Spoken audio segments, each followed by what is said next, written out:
Shalom, shalom, mis amados hermanos, que la paz del Eterno sea sobre todos ustedes y que el Eterno les alumbre, les fortalezca y les guíe en este tiempo tan importante de vivir la Torah que nos ha tocado. Bendito sea el Eterno por todo lo que nos ha enseñado.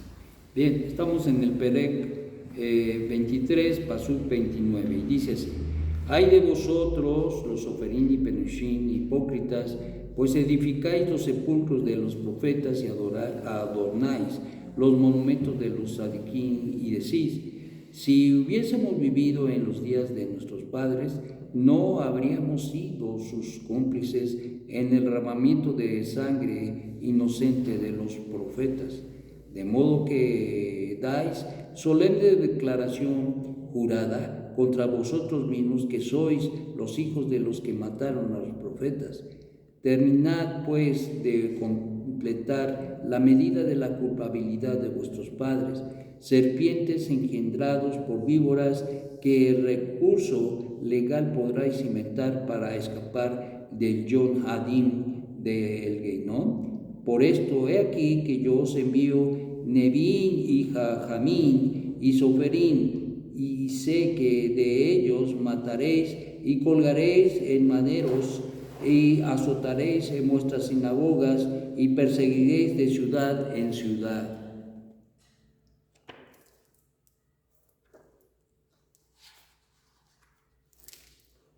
Para que pueda venir sobre vosotros toda la sangre justa que está siendo derramada sobre la tierra, desde la sangre de Jebel Hasadik hasta la sangre de Sejarya ben Beriquia, a quien asesinasteis entre el Ejad y el Misbeach.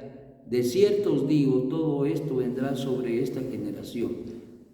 Jerusalén, Jerusalén, la que mata a los profetas y apedrea a los que te son enviados, cuántas veces quise juntar a sus hijos como la gallina junta sus polluelos debajo de sus alas, y no quisiste.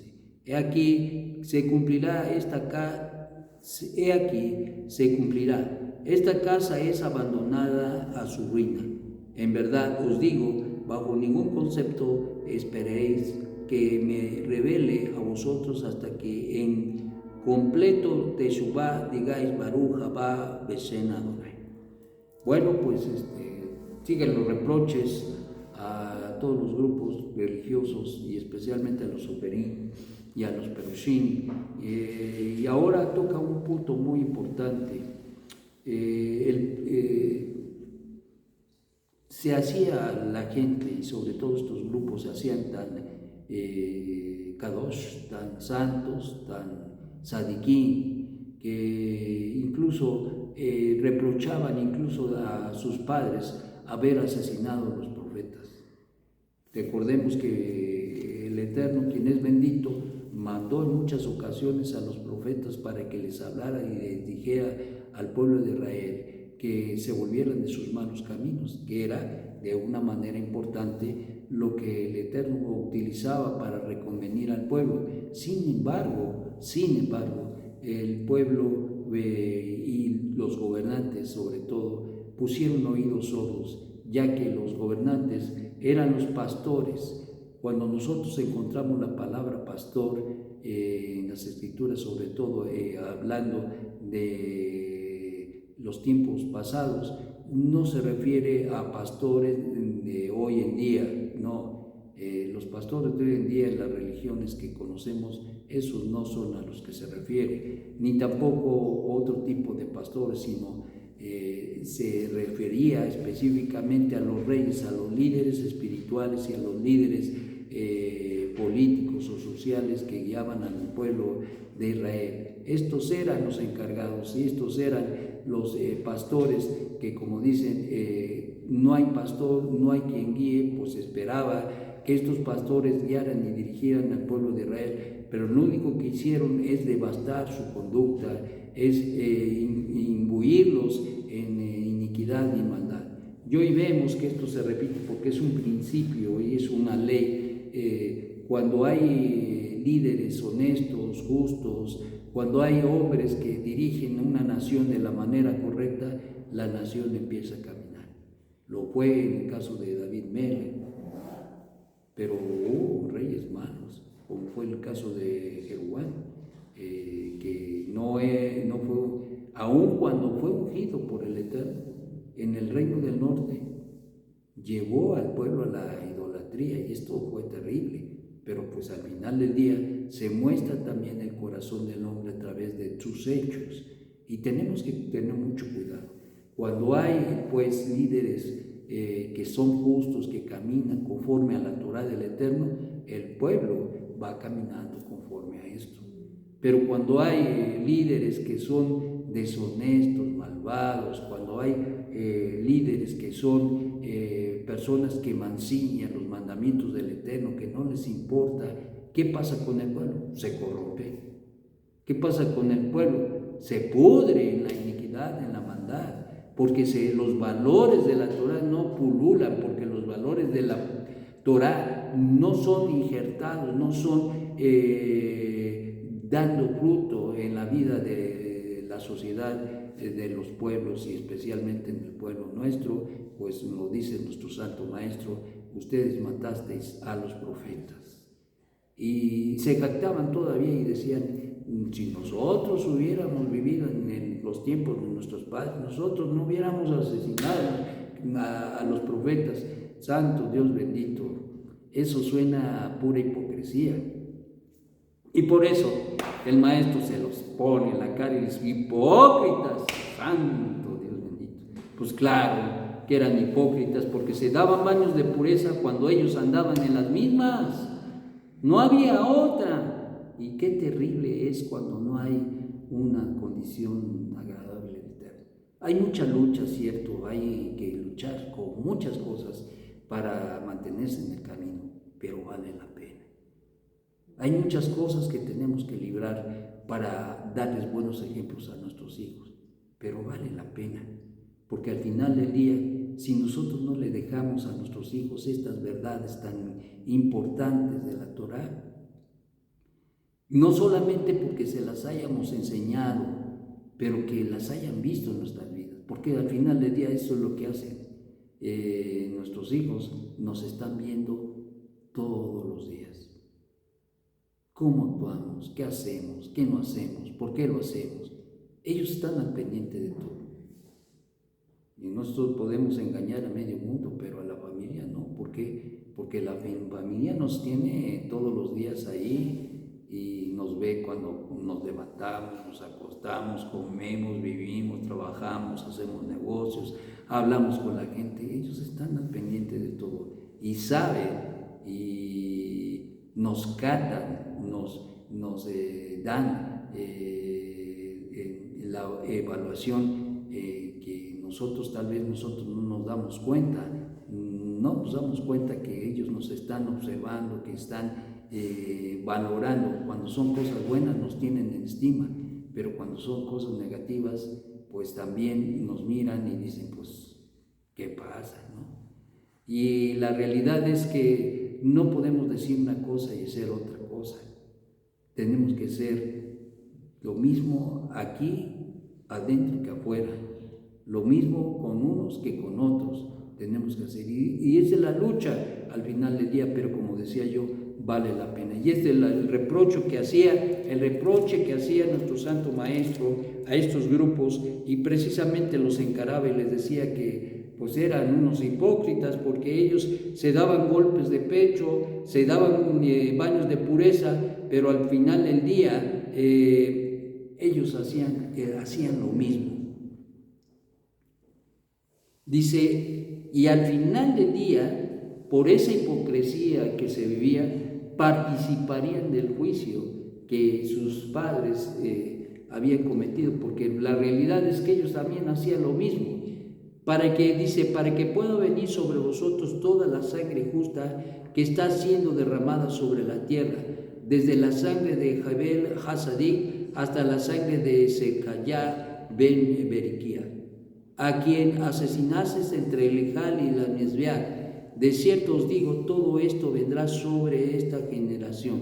Y sucedió. ¿Qué pasó? ¿Qué pasó? ¿Qué pasó?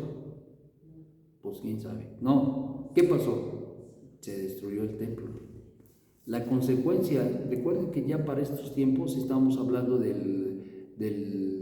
la época del segundo templo. Ya el primer templo se había destruido, ya se había reconstruido, ya estábamos viviendo en este tiempo, en este contexto del segundo templo, y ahora el maestro les dice, pues ¿saben qué?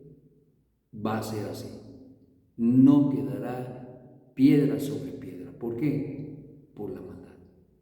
Porque hay un precio, porque hay una retribución, porque hay una consecuencia a nuestros hechos. Y esta es una realidad, especialmente para el pueblo de Israel, que era un pueblo de pacto y que si no cumplía los pactos con Dios, bien lo había dicho y lo vamos a ver en esta parashá precisamente, que el Eterno, quien es bendito, pone sobre la mesa y les dice, estas son las bendiciones, pero espérate, estas son también las maldiciones.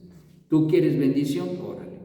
¿Tú quieres maldición? Bueno, pues entonces aquí hay para escoger. Pero la realidad es que cuando se quieren las bendiciones tendremos que vivir y debemos experimentar una vivencia extraordinariamente diferente a la que hace el mundo, y consecuentemente, así como nuestro pueblo en Cajal Israel, allá en Ares Israel, vivía de esta manera, hoy en el mundo podríamos decir que es diferente. No, ni nos atrevemos a criticar a estos hombres, porque Dios nos libre de enjuiciar a nadie, porque no caigamos en el mismo juego y en la misma circunstancia de darnos baños de pureza y que también tengamos la cara sucia. Que el Eterno nos libre de todo eso, que nos ayude en este mes de Elul a cambiar, a transformar, a pedir perdón, a hacer rectificaciones en nuestra vida y a decidir caminar y vivir de verdad delante del Eterno como Él quiere que vivamos, porque somos un pueblo de pacto, somos un pueblo de la esperanza, un pueblo que hace la diferencia en el mundo, la sal de la tierra, la luz de la misma, y por lo tanto tenemos que hacer cambios trascendentales en nuestra vida. Y dice nuestro Santo Maestro, de cierto os digo, todo esto vendrá sobre esta generación, Jerusalén, Jerusalén, la que mata a los profetas y apedrea a los que te son enviados. ¿Cuántas veces quise juntar a sus hijos como la gallina junta sus polluelos debajo de sus alas y no quisiste? No quisiste. Es decir, que hay mucha gente, y hubo gente, mucha gente en el tiempo de nuestro Santo Maestro, que no quiso ni aceptó ese cariño y esa unidad que el Eterno quería con su pueblo. No lo quiso. Se negaron a cobijarse bajo las sombras de las alas del Altísimo. Y por tanto dice, Jerusalén, Jerusalén, la que mata a los profetas y apedrea a los que te son enviados, ¿cuántas veces quise juntar a tus hijos como la gallina? Pero no quisiste. He aquí se cumplirá. Esta casa es abandonada a su ruina.